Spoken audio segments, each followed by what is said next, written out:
Hello, Hi welcome vlog! Welcome to my guys. guide. Introduce to you the Nespresso. This has been in my life for 4 years already. So this is one of the limited edition. Actually, I don't like the yellow. But it's nice. Yeah, it's color, nice. So, yeah. So the thing is, originally this is from Wakeiko. I don't know how to pronounce or Wakako or something. So this is they are producer of handheld espresso machine, as you can see. It's the same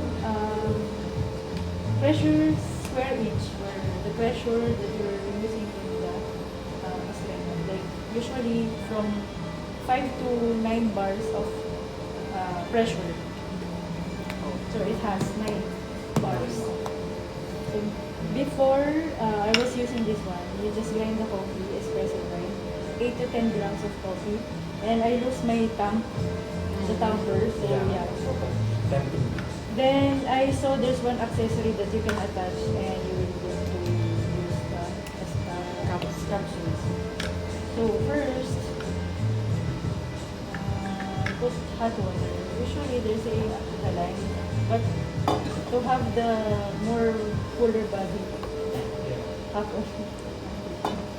So just put here. You hear the I hear the and then you just put like this.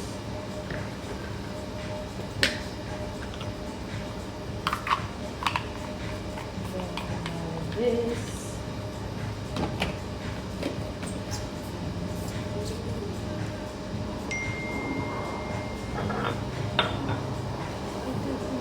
So yeah.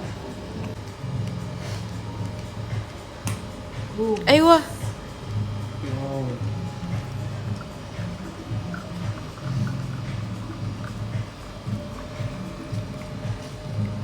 Yeah.